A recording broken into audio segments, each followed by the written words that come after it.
Hey guys, Ernie here, and welcome to the Paleo Maker MD channel. I live in Louisiana, central Louisiana, and we live in a very humid environment. Humidity and 3D printing filament do not get along. Before I installed a mini split in my shop, I was dealing with humidity levels, especially in the summer, of 60, 70%, just kind of sitting in there. Now, although I've gotten it down to a more reasonable 30 or 40%, I still want to make sure that my 3D printing filament, that costs me plenty of money, stays nice and dry. Most people recommend storing PLA at 30% or less, some people even 20% or less. So how can I make that happen in such a humid environment? Let me show you guys what I came up with. I think you're gonna think it's pretty cool. Thanks for watching, guys.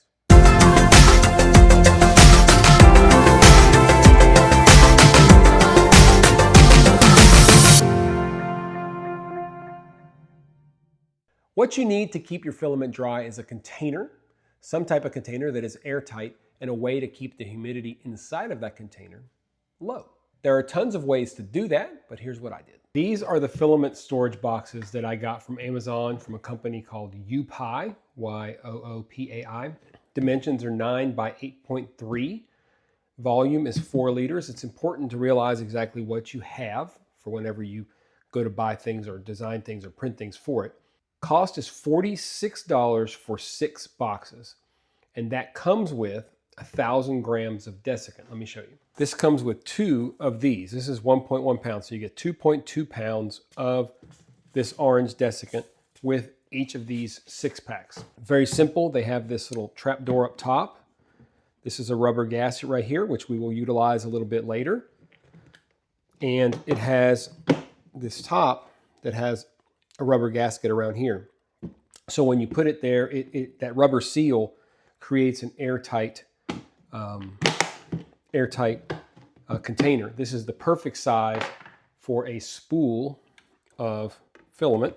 You can see it fits perfectly right in there. Now that is the standard box, but we're going to take it a step further and we're going to make it perfect for your 3D printing filament. First thing we want to add is some desiccant. Now you can put it in here, it's airtight, but you want a way to keep the moisture out of it. So you want to add some desiccant to this.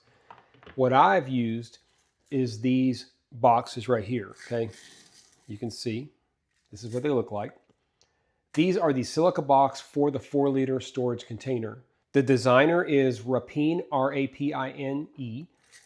Takes about 1.2 hours to print this, and it uses 25 grams of filament. This particular version fits very tightly. It is scaled up to 102.8% scale from the original, so it's a friction fit. I'll show you that here in a second. But real quickly, this is probably a little bit yellow or a little bit green. We'll see. I see it's just a little bit green, so these aren't perfect. We can recharge these soon. But you just fill these with your desiccant beads, and because it's a friction fit, it'll fit right in here. Just kind of twist it in there. It's not coming out, guys. It's perfect right on top. That is perfect for me because I can put that right on top and put the spool underneath it. This will hold enough desiccant to keep it dry, but how dry is it? So the next thing you want to do is a way to monitor the humidity. You want to use a hygrometer for that. My original design looked like this. You can buy these little hygrometers for cheap on Amazon. I got a 6-pack for $14. That's $2.30 a piece. It shows temperature and it shows your humidity inside of my little, it's already going up. You could see it's 32% now. It was 20-something% inside of the container that I had this in down below my workbench here. And you'll see it start to go up. My current humidity inside of my current humidity is 66%. I'm staring at another hygrometer that I keep out just in the ambient area of my shop, 66%. That's pretty crazy. This uses an LR44 battery, so it lasts a very long time. So this would create a dry box that would keep things dry and a way for you to monitor the humidity. But we want to take it a step further because we want a way to print directly out of the box if we want to. I have an AMS2 Pro and a little sneak peek. I plan on getting a second one, but not everybody has one. The AMS2 Pro is great because you can dry your filament inside of it. But there's one problem. You can't dry your filament at the same time that you're printing. So sometimes you want to be able to use a different box, especially if you're doing like TPU, for example, which doesn't work.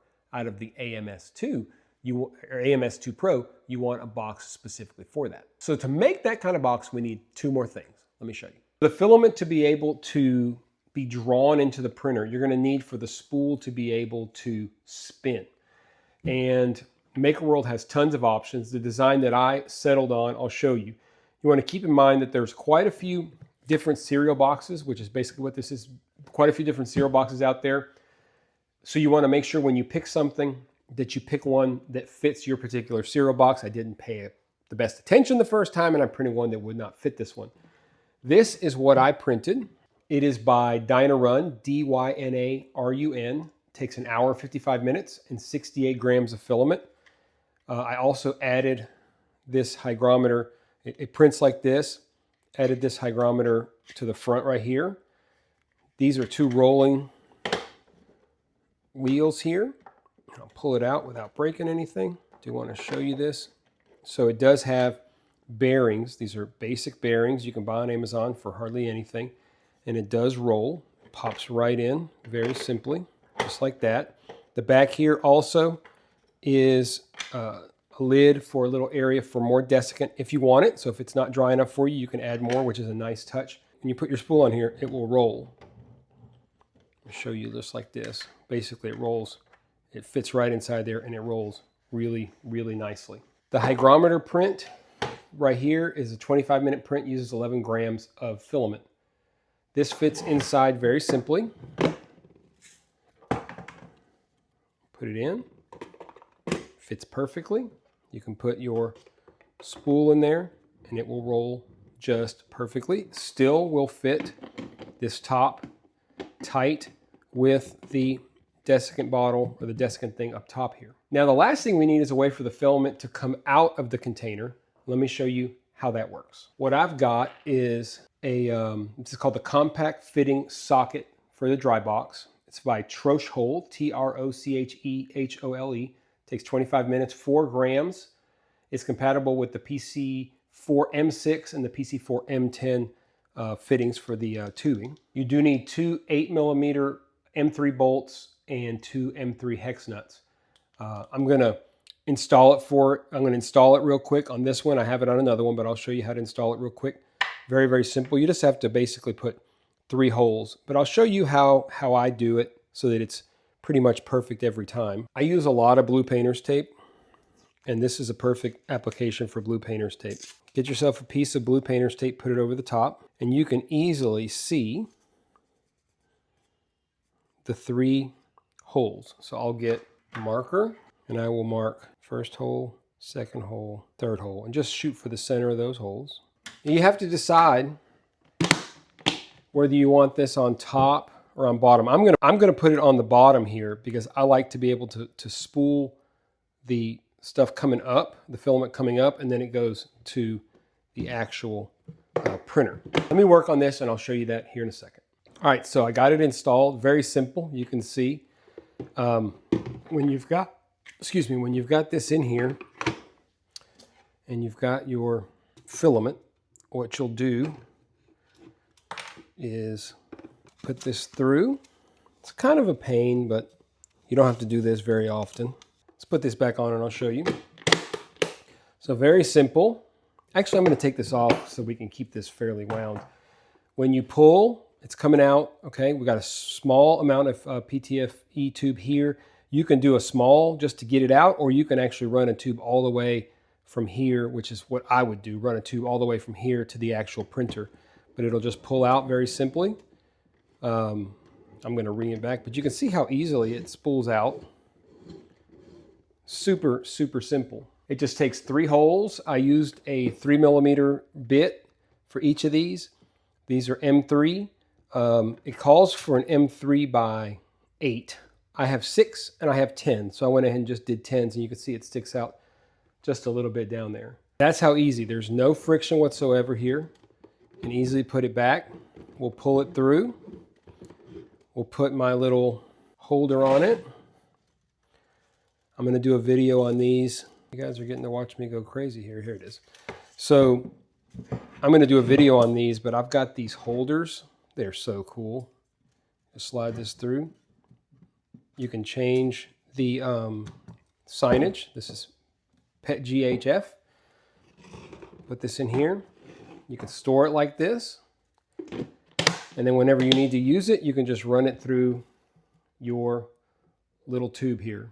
From the front, you can see exactly what you're dealing with. You can just cover this with a little, you can just 3D print a little cover for this. I have them, but you can just, it's not hard, guys, just cover it up. And then you've got your desiccant up here and your hygrometer here. Very, very cool. Let's talk a little bit about how much it costs to build these in bulk and whether or not you should build one for yourself. So there's a look at this dry box. Let's go through the cost. I'm just going to read this for you guys. 6 boxes with the desiccant beads is $46. 6 hygrometers, $14. 6 PTFE quick connects, about $2. Some tubing is about $1. Ball bearings, you can get a pretty good pack for about $6. Filament is about $5. And total for one box is between $11 and $12. So about $11 to $12 to make one of these dry boxes. You can make it for even cheaper if you use AliExpress and you're willing to wait for some shipping from China instead of using Amazon. Like I said, I'm about to get a second AMS2 Pro just because I want that flexibility, but I know not everybody has 2 or much less even 1. A lot of people print with just a single filament printer. You'll be able to take those that want that dryness, print them straight out of a dry box like this. Keep your filament in this dry box, just keep that desiccant nice and fresh, and you won't have any problems keeping your filament dry and using it straight out of the box. I'm very pleased with how this filament box turned out.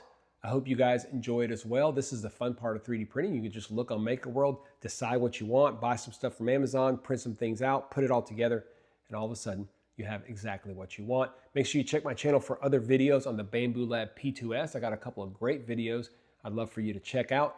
And as always, guys, I appreciate you checking out the Paleo Maker MD channel. Stay tuned for more videos soon.